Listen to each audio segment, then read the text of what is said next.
And you picked that up this morning? Yeah. As soon as I turned my phone on. It's more than I was able to do. My work one bust and I need to get this one up and running. Well, so long as I don't disturb you, dear Swin. Look, what do you think the message means? Well, it's typical him, isn't it? Trying to manipulate people. It could have been a more permanent farewell. What, suicide? No. No, there's no way. He's playing us. We've got a lead on Deering. Go on. We triangulated his phone signal to the location where he turned it on last night. Already? Yeah, well, we don't hang around, but he could be long gone. Sounds like a pretty remote spot. Can't see him sticking around. Yeah, even so, we should take a drive out there, see what we can find. Especially in light of what I've just heard. Oh, yeah? Yeah, he left Dee-Dee a voice message. Sounded an awful lot like he was saying goodbye.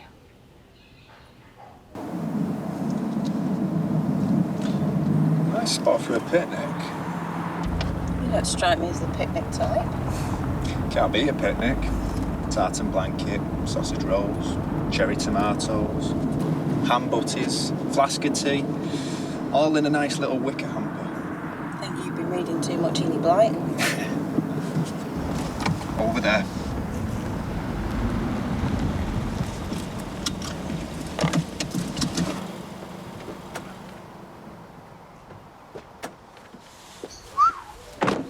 It's quite a drop. Isn't it just? That's definitely his car.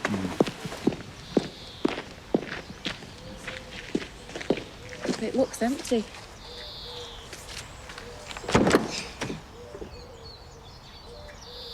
Well, I say empty. And when I played it, it was from Joel. Saying goodbye. What kind of goodbye? Well, that's a $64,000 question, isn't it? And I think we might have our answer. Have you found something? His car was still at the spot where he made his last call to you. We also found a note on the dashboard. Right. Is this going where I think it's going? It was a suicide note. I'm really sorry to tell you this, Dee-Dee, but we think he might have taken his own life. But you didn't find a body? Not yet, no, but the note was pretty unequivocal. Well, I'm sorry it's ended like this.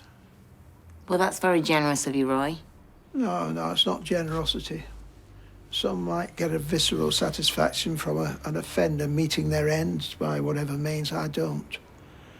I wanted Joel to face up to what he'd done and to wake up to where it had led him. Every morning of his natural life.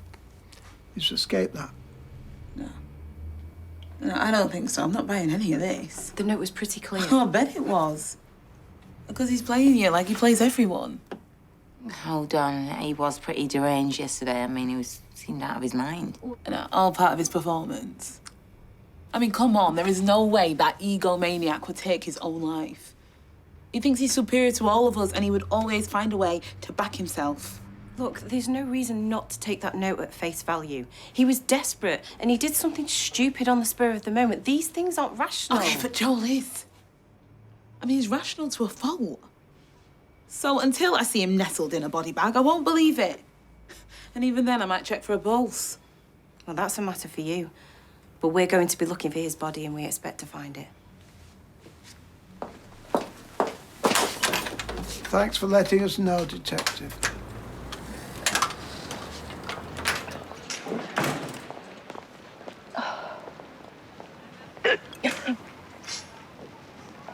Hey, Lisa, hold up. Yeah?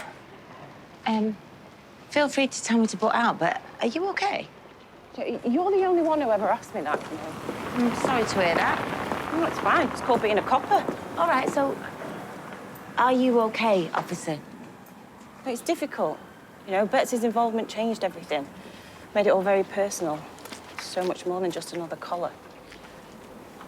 Well, I mean, you must be glad he's dead, right? Because I know it sounds strange, but I am. Sir Roy Weatherfield's a one-off. Yeah. Just wish I'd realised that sooner instead of persecuting him. You know, Joel Deering ran rings around me time and time again. I so wish I was there at the end looking him straight in the eye before he... Do you know what, you really don't want to hear all this. Don't jump to conclusions. Isn't that what they taught you at police college? Clearly I wasn't paying much attention that day, was I? Thanks, though. Okay.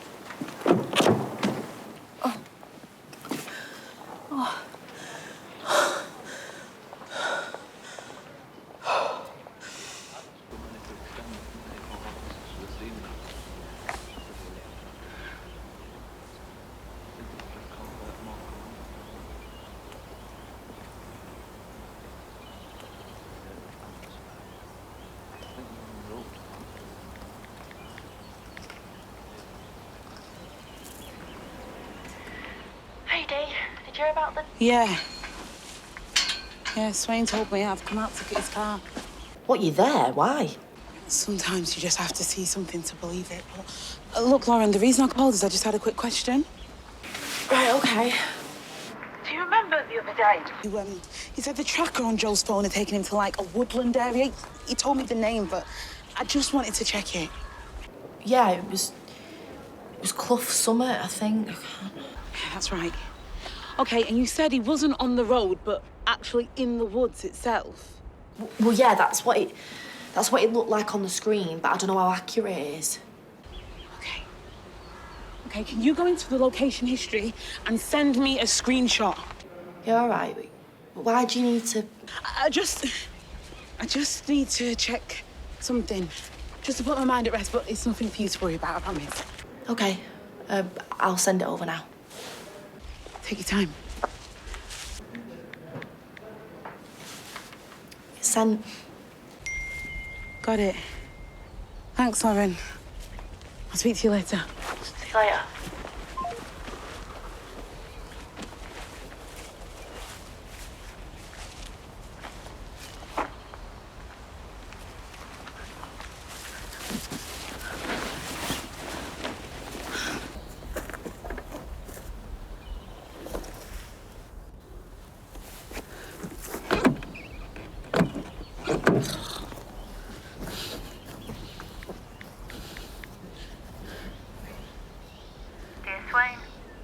Lisa, it's Dee-dee.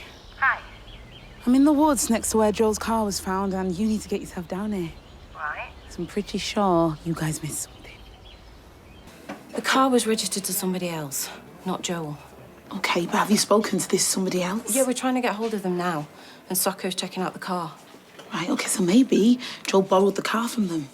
Or maybe he stole it, but either way, that proves that suicide scene was faked. But why would it still be there? I don't know, maybe something happened, or... I don't know, Joel's clever, isn't he? Maybe he put it there as a diversion. Or maybe it's totally not connected and Joel killed himself. Dee-dee... What? Oh.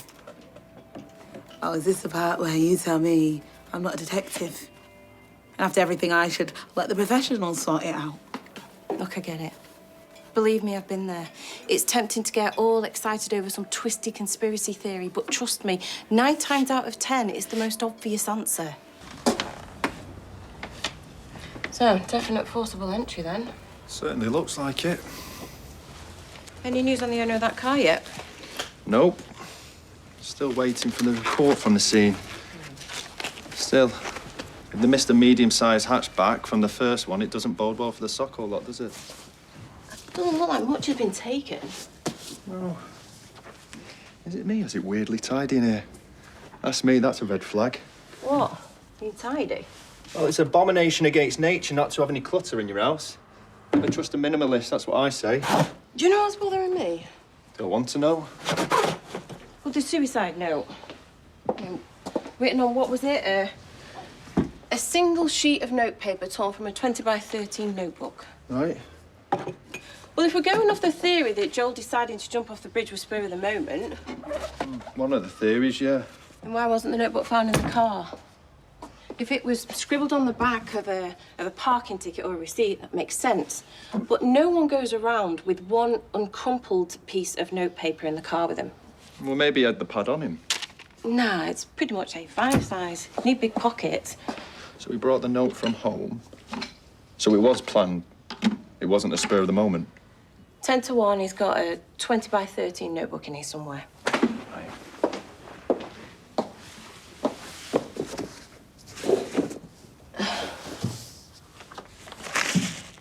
I think I found it.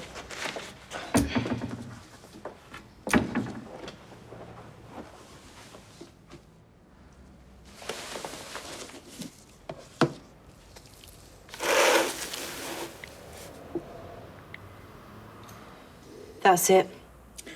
So it wasn't a spur-of-the-moment decision. He wrote the suicide note and brought it with him. Whatever happened, it was planned in advance.